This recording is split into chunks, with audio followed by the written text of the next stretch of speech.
कहते हैं जैसे हमारी सोच वैसी हमारी नियति बन जाती है। हेलो फ्रेंड्स, मैं हूं अमित और आपके लिए पेश है एक छोटी सी मोटिवेशनल स्टोरी जो कि हमें ये सिखाती है कि हमें हमेशा अपने सोच को पॉजिटिव और सकारात्मक रखना चाहिए। एक गांव में दो दोस्त रहा करते थे। एक का नाम था हरीश और एक का नाम था किशन। दोनों पेशे से किसान थे और उनका घर अगल बगल ही था। उनके खेत भी अगल बगल ही थे।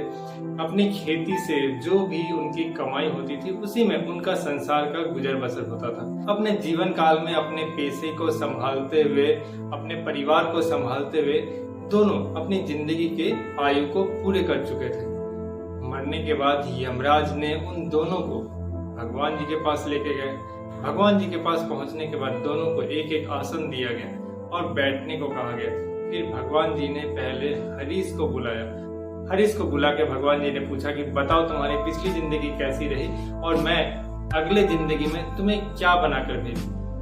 तो हरीश ने भगवान जी को प्रणाम करते हुए अपना दुखड़ा रोना शुरू किया कि भगवान जी, पिछले जन्म में बड़ा ही कष्ट था। किसान की जिंदगी में पैसे ही कितने होते हैं। जो भी मैं कमाता था आधे तो साहूकार लेके जाते थे, बाकी जो भी पूंजी रहती थी उसमें परिवार का भरण पोषण, हजारों खर्चे, और ये खर्चे हमें पूरे नहीं पड़ते थे। जिंदगी को मैंने जिया ही नहीं। जिंदगी में कितने कुछ अरमान थे, मैं उसे पूरा ही नहीं कर पाया।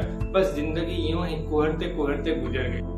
मैं अपने पिछले जिंदगी से बहुत ज्यादा दुखी था और सबसे ज्यादा दुखी इस बात से था कि मुझे हमेशा परिवार, रिश्तेदार और ना जाने कितने कितने लोगों को हमेशा देते रहना पड़ता था। मैं ये देने की प्रक्रिया से हमेशा दुखी था। मेरे पास अपने लिए कुछ बचता ही नहीं था। भगवान जी ध्यान से हरीश की बात सुन रहे थे और उन्होंने अंत में कहा कि बताओ हरीश, तुम्हें अगली जिंदगी कैसी चाहिए। हरीश ने बड़े ही मुस्कुराते हुए कहा कि भगवान जी, मुझे अगली जिंदगी ऐसी चाहिए जहां पर मुझे किसी को देना न पड़े।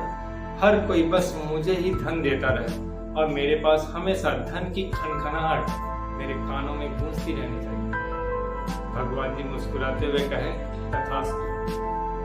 अगली बारी किशन की थी। भगवान जी ने किशन को अपने पास बुलाया और उससे भी वही सवाल पूछा कि बताओ किशन, तुम्हारी पिछली जिंदगी कैसी रही और अगले जिंदगी में मैं तुम्हें क्या बनाकर भेजूं। किशन ने भगवान जी को प्रणाम करते हुए शुक्रिया अदा किया और कहा कि भगवान जी, मैं अपने पिछले जन्म में बहुत ही खुश था। मेरे पास एक सुखी परिवार था, मेरे पास एक खेत दिया था अपने, मैं उसमें खेती करके जो भी होता था साहूकार को देने के बाद जो भी बचता था हमारी जिंदगी हंसी खुशी चल जाती थी। मेरे परिवार के सभी खुश थे। हम लोगों ने जितना था उसमें ही जीना सीख लिया था और बड़े ही मजे से जीते थे। लेकिन बस जिंदगी में एक मलाल रही कि कभी कभी पैसे की तंगी इतनी रहती थी कि अगर कोई मेरे द्वार पे भीख मांगने या मदद मांगने आता था तो कभी कभी मुझे मना करना पड़ता था। हालांकि मैं सभी को मदद करने की काफी प्रयास करता था, फिर भी कोई ना कोई छूट ही जाता।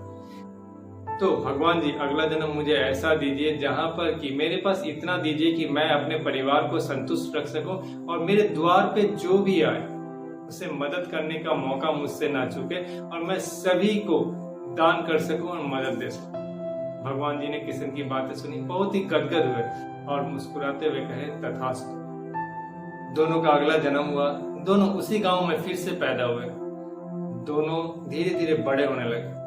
बड़ा होकर जो हरीश था, जिससे अपने पिछले जन्म से बहुत ज्यादा शिकायत थी और जिसने भगवान से वरदान मांगा था कि मुझे किसी को देना ना पड़े, हर कोई मुझे बस देता रहे और मेरे कानों में पैसे की खनखनाहट हमेशा सुनाई देती रहे, वो उस गांव का सबसे बड़ा भिखारी बना और उसके झोली में हमेशा खुचरे पैसे, 1 रुपया 2 रुपये का कॉइन हमेशा रहता था और वो खन खन बजता रहता था और वो हमेशा खुश रहता था। उसे किसी को देने की जरूरत नहीं थी, हर कोई उसे ही दान देता था। उसका हाथ हमेशा ऐसा रहता था, लोग उसमें हमेशा दान किया करते थे। और जो किशन था वो उस गांव का सबसे रईस और धनवान इंसान बना और वो हमेशा अपने परिवार को लेकर सुखी सुखी जिंदगी गुजारता था। जो भी उसके द्वार पे आते किसी को भी वो खाली हाथ नहीं लौटाता, उसे भोजन करवाता, उसे दान करता और जितनी हो सके सभी की मदद करने की कोशिश।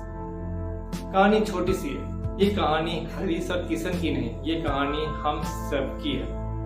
हम जैसे अपने जिंदगी से खुश रहते हैं या फिर दुखी रहते हैं, उसी के आधार पे हम अपनी सोच बनाते हैं। हमारी सोच धीरे धीरे हमारे जिंदगी पे हावी होने लगती है और हम उसी तरीके से या तो लोगों के सामने केवल अपने जिंदगी का मलाल गाते रहते हैं या फिर अपनी जिंदगी को खुशी खुशी गुजारते हैं। तो जो जिंदगी का मलाल करता रहता है वो भगवान के पास जाने के बाद भी उसके मलाल खत्म नहीं हुए। जिंदगी तो उसकी खत्म हो गई लेकिन मलाल खत्म नहीं हुआ। और जो हमेशा अपनी जिंदगी के लिए शुक्रगुजार था वो भगवान के द्वार पे जाके भी शुक्रिया अदा ही किया।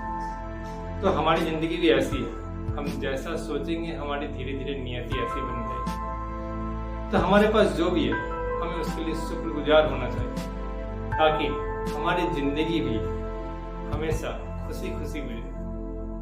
अगर आपको ये कहानी अच्छी लगी और इसकी सीख आपको अच्छी लगी तो इसे ऐसे किसी के साथ शेयर कीजिए जिसे इसकी जरूरत हो। और अगर आप मेरे चैनल पे पहली बार आए हैं तो मेरे चैनल पे सब्सक्राइब बटन को क्लिक करना नहीं भूलिएगा और नोटिफिकेशन बेल को जरूर प्रेस कीजिएगा ताकि मैं जब भी ऐसे वीडियोस को अपलोड करूं आपके पास तुरंत उसका नोटिफिकेशन पहुंच जाए।